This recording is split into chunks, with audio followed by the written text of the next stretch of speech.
अस्सलाम वालेकुम, welcome back to the another video of factorization. अच्छा, इससे लास्ट वाली वीडियो में मैंने आप लोगों को बताया था कि मैं इसकी नेक्स्ट वीडियो ऐसी बनाऊंगी जिसमें बहुत सारे हमारे पास फैक्टर्स बनेंगे, ठीक है। क्योंकि इससे लास्ट वीडियो में जो मैंने क्वेश्चन सॉल्व किया था उसमें 2 फैक्टर बने थे, लेकिन अब मैंने ऐसा क्वेश्चन लिया है जिसमें हमारे पास बड़ा नंबर आएगा और उसके साथ हम ज़्यादा फैक्टर्स बनाएंगे। तो फिर आपको मैं समझाऊंगी कि उन फैक्टर्स को आपने किस तरीके से मल्टीप्लाई करके प्लस और माइनस करना है कि हमारे पास मिडिल टर्म आ जाए, ठीक है। इसे हम मिडिल टर्म ब्रेकिंग भी कहते हैं। अच्छा, मेरे पास एक सवाल आया था कि आपने बहुत मुश्किल इसको मेथड से समझाया है। देखें, ये जो मेथड है ना, जिससे मैंने ये वाला समझाया, इससे आप बड़े नंबर्स को बहुत ईजीली सॉल्व कर सकते हैं, ठीक है। ये जो एलसीएम का मेथड है जिसमें आपको फैक्टर्स बनाने होते हैं। इसके अलावा जो मेथड है जिसके अंदर आपने एक्चुअली में सोचना होता है, ठीक है, वो जब आपके पास बड़ा नंबर आ जाए ना तो आपको सोचने में ज़्यादा टाइम लगता है। और आपको पता है कि एमसीक्यूज़ में आपने जब एमसीक्यूज़ के लिए आपके पास इतना ज़्यादा टाइम नहीं होता है। तो यकीन माने, अगर आपको स्टार्टिंग में मेथड मुश्किल भी लग रहा है, अगर आप इसे प्रैक्टिस करेंगे बार बार और इसे सही से समझेंगे तो आपको फिर बहुत ज़्यादा आसानी होगी और सेकंड्स में आप इसे सॉल्व कर पाएंगे, नो मैटर कि आपके पास कितना बड़ा नंबर है, ठीक है। तो तभी आप लोगों इस मेथड को अगर ऑप्ट करना चाहते हैं तो करें। अगर आपको नहीं समझ आ रही इस मेथड की और जिसको वही मेथड आसान लगता है जिसमें सोचने वाला है, तो यानी कि आपको फ़ौरन से खुद सोच के 2 नंबर माइंड में सोचने पड़ते हैं, तो आप, अगर आपको वो बेहतर लगता है आप वो कर लें। अगर नहीं लगता तो आप इसे स्टार्टिंग में मे बी आपको ये मुश्किल लगे, लेकिन अगर आप इसे ट्राई करते रहेंगे और इस तरह के छोटे मोटे सवाल जो आप करते रहेंगे, अगर आप चाहते हैं कि मैं आपको ऐसा होमवर्क भी दूँ तो आप करें, फिर मैं आपको अपनी नेक्स्ट वीडियो में उसके सॉल्यूशन भी दे दूँगी। तो फिर आपकी एक प्रैक्टिस बन जाएगी और चाहे कितने भी बड़े आपके पास नंबर्स हों, आप इसे बहुत ईजीली सॉल्व कर सकते हैं। Without further do let's get begin with this question, जिसमें हमने अब इसके जो है ना वो ज़्यादा फैक्टर्स बनेंगे। देखें, अब हमारे पास क्या क्वेश्चन है, 3x का स्क्वायर माइनस 7x माइनस 20। क्या करने हमने, इसकी मिडिल टर्म करनी है, यानी कि फैक्टराइजेशन। इसे मिडिल टर्म ब्रेकिंग भी कहते हैं, क्योंकि आप मिडिल टर्म को ब्रेक करके 2 डिजिट्स लिखते हो। तो सबसे पहला स्टेप मैंने आपको बताया था कि फर्स्ट स्टेप क्या है हमारे पास, कि आपने फर्स्ट नंबर को और लास्ट नंबर को आपस में मल्टीप्लाई करना है, ठीक है। दैट्स द फर्स्ट स्टेप, कि आपने सिंपली उसे मल्टीप्लाई करना है। फर्स्ट नंबर का जो x है उसके कोफिशिएंट को मल्टीप्लाई करना है आपने लास्ट नंबर के साथ। कोफिशिएंट क्या है x का, फिलहाल 3 कोफिशिएंट है, तो आपने 3 को मल्टीप्लाई कर देना है किसके साथ, 20 के साथ। सो 3 मल्टीप्लाई बाई 20 हमारे पास कितना होता है, 3 मल्टीप्लाई बाई 20 हमारे पास 60 होता है, ठीक है। अब 60 के हमने क्या निकालने हैं, 60 के हमने फैक्टर्स निकालने हैं। ये क्या करना है, इसमें हम इसके फैक्टर्स निकालेंगे 60 के, ठीक है। सबसे पहले छोटे नंबर से स्टार्ट करते हैं, विच इज़ 2, ठीक है। अगर 2 से फैक्टर्स निकल रहे हैं तो दैट्स वेरी गुड, आप वहीं से स्टार्ट करें। लेकिन अगर नहीं निकल रहे तो then move on towards the other digits, यानी कि अदर नंबर्स विच इज़ 3, 4 और 5, बट ऑलवेज स्टार्ट विद 2, ठीक है। 62 के टेबल में आता है तो हम उससे करते हैं 2 3 सा 6 होता है और 2 0 सा 0 अगेन, ठीक है। अब हम 3 लेते हैं, 3 1 सा 3 और 3 0 से 0। नेक्स्ट हमारे पास 10 आ गया, तो अगेन 2 के टेबल में 10 आता है, सो 2 5 सा 10 हो गया, और लास्ट 5 अपनी टेबल में आता है, सो 5 1 सा 5। तो ये हमारे पास कितने फैक्टर्स निकल गए, 4 फैक्टर्स हमारे पास निकल गए, विच इज़ 2 3 2 एंड 5। अब आपने इस फैक्टर्स को कुछ भी करके इस तरीके से, यानी कि आपने अभी इस फैक्टर्स को इस तरीके से आपने मल्टीप्लाई करना है कि ये हमारे पास, यानी कि सबसे पहले तो अगर आप देखें 2 3 2 और 5, अगर आप इसे मल्टीप्लाई करते हैं क्या बनता है हमारे पास, अगेन 60 बनेगा, ठीक है। -12 प्लस 5 हमारे, अब आपके पास ये जो फैक्टर्स निकल आए हैं, आपने क्या करना है, इन फैक्टर्स को इस तरीके से प्लस और माइनस करेंगे हम कि हमारे पास -7 बन जाए, ठीक है। अगर आपने मेरी लास्ट वीडियो नहीं देखी तो वो जाकर देखें, उसमें मैंने 2 फैक्टर्स यूज़ किए थे, जिसमें हमारे पास एक फैक्टर 3 था और दूसरा फैक्टर 5 था। यानी कि 3 और 5 को जब हमने प्लस किया तो हमारे पास मिडिल टर्म ब्रेक, मतलब मिडिल टर्म आ गया था। और ऑल्सो डिपेंड करता है कि साइन आपके पास कौन सा मौजूद है। अब हमारे पास सिंपल देखें 4 फैक्टर्स हैं। अब इन 4 फैक्टर्स को हम एक्चुअली में -7 बनाएंगे, ठीक है, क्योंकि इनका प्रोडक्ट तो क्या है, इनका प्रोडक्ट तो हमारे पास 60 आएगा, ठीक है, बिकॉज 320 से 60, तो इनका प्रोडक्ट 60 है। अब इनको प्लस और माइनस हम इस तरीके से करेंगे, but let's multiply them first, ठीक है। तो अब हम क्या करते हैं, ऐसा करते हैं, मैं अगर 2 और 3 को मल्टीप्लाई कर दूँ, 2 3 से 6 करूँ और 2 5 से हमारे पास 10 होता है, ठीक है। 2 3 से 6 2 5 से 10, तो अगर मैं 10 और 6 को माइनस भी करवाऊँ तो हमारे पास -7 नहीं आ रहा, और प्लस भी करवाऊँ तो तब भी हमारे पास -7 नहीं बनेगा, ऑफकोर्स नहीं बनेगा। तो इट मीन्स कि this is not the right one.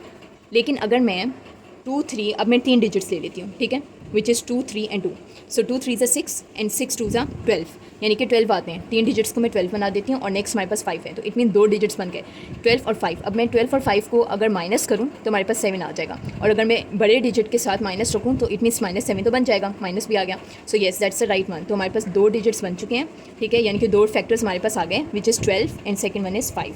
यानी कि अब मैं इनको इस तरीके से भी प्लस माइनस करूँ तो हमारे पास क्या बनेगा, -7 बन जाएगा। तो बड़े के साथ माइनस रखूँगी क्योंकि हमें माइनस क्या चाहिए, -7 चाहिए, तो बड़े के साथ माइनस और नेक्स्ट इसके साथ प्लस, तो माइनस प्लस माइनस होता है हमारे पास, तो माइनस प्लस माइनस हो गया, and then that's going to be -7। अच्छा, तो अब हमारे पास -12 + 5 क्या आ गया, -7 आ गया। ठीक है, इट मीन्स कि -7 मिडिल टर्म हमारे पास आ चुका है। दो फैक्टर्स हमारे पास बन गए, यानी कि 2 मिडिल टर्म्स हमारे पास आ चुके हैं। -7 को अगर मतलब -12 + 5 एक तरह से तोड़ा है -7 को। ठीक है, हमारे पास क्या आ गया, -7 आ गया, यानी कि मिडिल टर्म हमारे पास -7 बन चुका है। ठीक है, अगर आप -12 + 5 यानी कि 12 और 5 को अगर आप प्रोडक्ट करें यानी कि मल्टीप्लाई करें तो अगेन हमारे पास 60 बन जाएगा। इट मीन्स कि आपने इसमें क्या करना होता है कि अगर आप इसका प्रोडक्ट देखें तो 60 बन जाएगा, लेकिन इसका सम जो है वो हमारे पास क्या आना चाहिए, -7 आना चाहिए। सो येस, आ चुका है हमारे पास सम इसका -7। अब हम इन दो टर्म्स को यहाँ पर लिखेंगे। ठीक है, हमारे पास करते हैं 3x का स्क्वायर -12x + 5x -20। ठीक है, -20 आ गया। अब आपने क्या करना है कि इसमें कॉमन निकालेंगे। ठीक है, नेक्स्ट स्टेप हमारा क्या होगा, कॉमन होगा। अच्छा, कॉमन में क्या करेंगे, इन दो का कॉमन आपने अलग निकालना है। ठीक है, इन दो का अलग निकलेगा और इन दो का अलग निकलेगा। ठीक है, दो के पेयर के हिसाब से होगा। तो ये वाला जो पेयर है हमारे पास, इसका जो कॉमन है वो हम कैसे निकालेंगे कि जो देखिए, कॉमन निकालने का क्या तरीका होता है कि दो डिजिट्स में, चाहे वो वेरिएबल हो या चाहे कोई भी डिजिट हो, जो चीज़ सेम है आपने उसे निकाल देना है साइड पर। ठीक है, ब्रैकेट से पहले कर देना है। तो अब हमारे पास अगर यहाँ पे 3x का स्क्वायर है और -12x है, तो इसमें कॉमन वेरिएबल क्या है, कॉमन क्या चीज़ निकली, सबसे पहले तो x कॉमन है। क्यों, बिकॉज इसके पास एक x है तो इसके पास तो 2 है, लेकिन कॉमन क्या हुआ, एक x हुआ, तो आपने एक x को y रख देना है, ब्रैकेट लगाएं। अब हमारे पास नेक्स्ट चीज़ क्या कॉमन है, 3। अगर आप देखें तो हमारे पास डिजिट 3 कॉमन है, बिकॉज 3 4 से 12 होता है। इट मीन्स 3 भी हमारे पास कॉमन आ रहा है, तो हम 3 को यहाँ पर लिख लेते हैं। सो 3x हो गया हमारे पास। तो अब हमारे पास क्या होगा कि यहाँ पर यानी कि अब हमने ब्रैकेट लगा देना। अब क्या चीज़ बची, यहाँ पर एक x बाहर आ चुका है, 3 भी बाहर आ गया, तो क्या बचा, एक x बच गया, बिकॉज 2x है हमारे पास, माइनस आपने एज इट इज़ लिख देना है। सो 3 4 से हमारे पास क्या होता है, 3 4 से 12 होता है। सो 3 4 से हमारे पास क्या आ गया, 12 आ गया, और x ऑलरेडी बाहर निकल गया था इसका। नेक्स्ट हमने क्या करना है, प्लस मैं प्लस को एज इट इज़ लिखूंगी, और फिर हमारे पास इसमें क्या चीज़ कॉमन है, x तो इसके पास एक ही और इसके पास है नहीं, तो इट मीन्स के वेरिएबल यहाँ पर कॉमन है ही नहीं। तो क्या चीज़ कॉमन है, 5 हमारे पास कॉमन है, बिकॉज 5 4 से 20 होता है हमारे पास। ठीक है, सो 5 आपने ऐसे लिखना है, उसके बाद x आ गया, फिर हमारे पास माइनस एज इट इज़ हो गया, और फिर हमारे पास हो गया 5 4 ज़ा 20, और ब्रैकेट हो गया हमारे पास क्लोज। ठीक है, 5 4 ज़ा 20।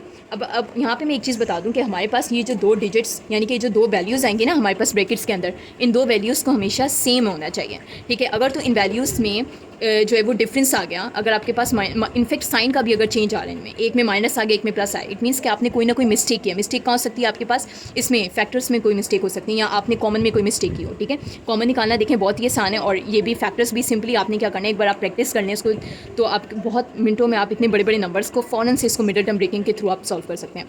तो देखें, इन दो वैल्यूज़ का सेम होना हमारे पास बहुत ज़रूरी है। अगर कोई प्लस और माइनस की भी कोई गलती है तो आप ऊपर लाजमी से चेक करें। ठीक है, आपको उसी टाइम पता चल जाएगा कि इन दो वैल्यूज़ का सेम होना चाहिए, मतलब ये दो वैल्यूज़ हमारे पास सेम होनी चाहिए। सो नेक्स्ट हम क्या करेंगे, 3x + 5 है, इसको हम एक ब्रैकेट बना देते हैं, 3x + 5, और दूसरा ब्रैकेट हमारे पास ये जो दो हैं वो सिमिलर हैं, इनको हम दूसरा ब्रैकेट बना देते हैं, x - 4। ठीक है, अब हमारे पास यहाँ तक हो गया सॉल्व, यानी कि ये हो गया एंड हमारे पास, क्योंकि हमारे पास दो फैक्टर्स निकल आए, किसके, इस पूरी इक्वेशन के हमारे पास दो फैक्टर्स निकल आए, विच इज़ 3x का + 5 x - 4। पर क्वेश्चन आया, ये MCQs में किस तरीके से आता है कि आपको ये इक्वेशन गिवन होती है। ठीक है, इस इक्वेशन को फिर वो लोग कहते हैं कि इसके फैक्टर्स बताएं कौन से हैं, तो आपके पास 4 ऑप्शंस होते हैं और चारों में डिफरेंट फैक्टर्स होते हैं। तो आपने इसे साइड पे सॉल्व करना है रफ काम में। ठीक है, जो आप बाद में रब कर देना, तो आपने उससे साइड पे सॉल्व करना है। जब हमारे पास कोई भी दो यानी कि आपके पास रिजल्ट आ गया, तो फिर आप देखें क्या रिजल्ट है, उसमें फिर आप उस ऑप्शन को टिक कर दें। ठीक है, तो अब ये हमारे पास दो फैक्टर्स हैं, कौन से, इस इक्वेशन के। अच्छा, एक और बात बता दूं कि अगर आपके पास इक्वेशन में = 0 आ जाए, जो कि मैंने आप लोगों को अपनी लास्ट वीडियो में बताया था कि हमारे पास क्वाड्रेटिक इक्वेशन है, इक्वेशन पे = 0 लिख दिया है मैंने अपनी लास्ट वीडियो में। क्वाड्रेटिक इक्वेशन इसे कहते हैं। ठीक है, स्टैंडर्ड इक्वेशन भी कहते हैं। तो अगर आपके पास =0 हमारे पास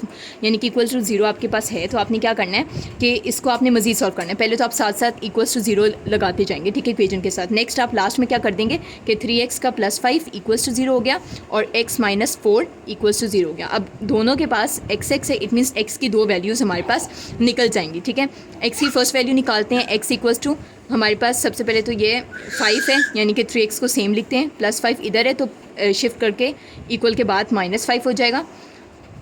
और नेक्स्ट में फिर क्या होगा, हमारे पास x = -5 को एज इट इज़ लिखते हैं। यहाँ पे 3 मल्टीप्लाई हो रहा है, नीचे आगे ये डिवाइड हो जाएगा। ठीक है, ये मैंने बताया था आपको, अगर एक चीज़ इधर मल्टीप्लाई हो रही है साइड पे तो वो शिफ्ट होने के बाद डिवाइड हो जाएगी। सो अब हमारे पास क्या है, ये हमारे पास सिंपली आंसर है। नेक्स्ट हम लोग करते हैं x की सेकेंड वैल्यू निकालते हैं, x = -4 इधर है, इक्वल के बाद जाने के बाद वो हमारे पास +4 हो जाएगा। बस x x इक्वल्स टू -5/3 आ गया। नेक्स्ट में हमारे पास क्या है, x इक्वल्स टू +4 है, ठीक है। आपको पता है कोई चीज़ जो है वो शिफ्ट हम इक्वल के बाद करेंगे तो साइन हमारे पास चेंज हो जाते हैं, ठीक है। अगर कोई जो है वो मल्टीप्लाई हो रहा है कोई डिजिट तो वो इक्वल के बाद डिवाइड में जाएगा, अगर कोई प्लस हो रहा है तो वो डिजिट के बाद माइनस में जाएगा। सेम ऑपोजिट में भी यही होगा। सो एक इक्वल्स टू क्या हो गया, +4 हो गया हमारे पास, ठीक है। हमारे पास इक्वेशन में इक्वल्स टू 0 का होगा तभी हमारे पास x की 2 वैल्यूज़ निकलेंगी, लेकिन अगर ये नहीं है तो ये सिर्फ यहीं तक एंड हो जाएगा, ठीक है। आपके पास इस तरह से 2 फैक्टर्स निकल जाएंगे। तो अगर आपको इसमें कोई भी मजीद प्रॉब्लम है तो आप लोग मुझे बताएं, मैं आप लोगों को इसके साथ एक और वीडियो दूंगी जिसमें मैं मजीद फैक्टराइजेशन का आप लोगों को समझाऊंगी, ठीक है। देखें ये बहुत आसान है लेकिन आप लोगों ने इसमें प्रैक्टिस करनी है, ठीक है। जब तक प्रैक्टिस नहीं करेंगे तो आपको ये भी मुश्किल लगेगा, लेकिन ये मेथड इसलिए भी आसान है हमारे पास क्योंकि इसमें अगर आपके पास कभी भी बड़ा नंबर है तो आप फ़ौरन से फैक्टर्स बनाकर आप उससे प्लस और माइनस करें और आपके पास मिडिल टर्म आ जाएगा। लेकिन अगर आप वही अपनी जो है दूसरे मेथड के साथ करना चाहते हैं तो आप वो करें जो आप लोगों को ईजी लगता है, आप लोगों को ईजी लगता है आप उस तरीके से ऑप्ट करें उसको, ठीक है। तो मेरी इस वीडियो को लाइक करें, मेरे चैनल को सब्सक्राइब करें एंड अंटिल देन अल्लाह हाफ़िज़।